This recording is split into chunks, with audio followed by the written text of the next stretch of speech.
Hello sir, ನಾನು H D F C ಬ್ಯಾಂಕಿಂದ ಕಾಲ್ ಮಾಡಿದ್ದೀನಿ. ನನ್ನ ಹೆಸರು ಬಂದು ಸಹನಾ ಅಂತ. ನನ್ನ ಎಂಪ್ಲಾಯ್ ಕೋಡ್ 1006. ನಿಮ್ಗೆ ಏನಾದರೂ ಬ್ಯಾಂಕ್ ಲೋನ್ ಅವಶ್ಯಕತೆ ಇತ್ತಾ? ಓ, ಸಹನಾ ಮೇಡಮ್ ಅವರು. ಹಾ, ಹೇಳಿ ಸರ್. ನಿಮ್ಗೆ ಲೋನ್ ಅವಶ್ಯಕತೆ ಇತ್ತಾ ಇಲ್ವಾ? ಓ ಮೇಡಮ್ ಅವರೇ, ಲೋನ್ ಯಾರು ಬೇಡ ಅಂತಾರೆ ಮೇಡಮ್ ಅವರೇ.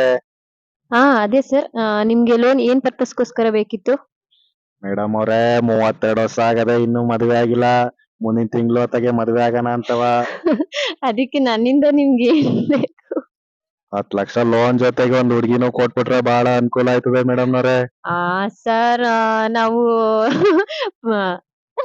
ಏನ್ ಜೋಕ್ ಮಾಡ್ತಿದ್ದೀರಾ ಸರ್? ನಿಮ್ ಕಣ್ಗೆ ನಾವೇನ್ ಬ್ರೋಕರ್ ತರ ಕಾಣಿಸ್ತಿದೀವಾ? ಬ್ಯಾಂಕ್ ಲೋನ್ ಕೊಡೋರ್ ತರ ಕಾಣಿಸ್ತಿಲ್ವಾ? ಅಲ್ಲ ಮೇಡಮ್ ಅವರೇ, ಮತ್ತೆ ಇನ್ನೇನ್ ಮೇಡಮ್, ಏನ್ ಬೇಕು ಅಂದ್ರೆ ಮದುವೆ ಆಗ್ಬೇಕು, ಅದಕ್ಕೆ ಲೋನ್ ಬೇಕು. ಓಲಿ ಬ್ರೋಕರ್ ಆಗ್ಲಿಲ್ಲ ಅಂದ್ರೆ ನೀವೇ ಸಿಂಗಲ್ ಆಗಿದ್ರೆ ಹೇಳಿ ನೋಡೋಣ.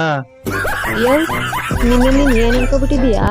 ಬೆಳ್ಬೆಳ್ಗೆ ಏನ್ ಎಣ್ಣೆಗೆ ನೀರ್ ಹಾಕೊಳ್ದೇನೆ ಕುಡ್ದ್ಗಿಡಿದೆ ಹೆಂಗೈತೆ ಮೈಗೆ? ನಾನು ಹಳ್ಳಿಯಿಂದಾನೇ ಬಂದಿರೋದು. ನಾನು ಆಗ್ಲಿಂದ ನೋಡ್ತಾನೆ ಇದ್ದೀನಿ. ಅಲ್ಲ, ಲೋನ್ ಬೇಕಾ ಅಂತ ಕೇಳಿದ್ರೆ ನಾನೇ ಬೇಕು ಅಂತೀಯಲ್ಲ. ನೆಟ್ಟಗ್ ಮಾತಾಡೋದ್ ಕಲಿ.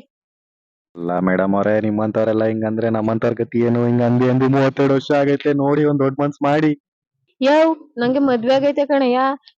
ನೀನ್ ಎಲ್ಲೋ ಬೆಳ್ಬೆಳ್ಗೆನೆ ನೀರ್ ಹಾಕೊಂಡೇನೆ ಕೂತಿದೀಕಂತೆ. ತಗೋ, ಮುಚ್ಕೊಂಡ್ ಮೇಡಮ್ ಮಡ್ಗೆಯ ನೋಡಿ, ಫೋನು. ಬೇಕಾದ್ರೆ ನೀವು ಬರ್ತೀನಿ ಅಂದ್ರೆ ಬೇಕಾದ್ರೆ ಡೈವರ್ಸ್ ಕೊಟ್ಬಿಟ್ಟು ಕಾಯ್ತೀನಿ. ಏಯ್ ಲೋಫ, ತಲೆಗಿಲೆ ಕೆಟ್ಟಿದ್ಯಾ? ಇಡು ಫೋನು, ನನ್ ಹಾಡ್ಕಳ್ಳೆ.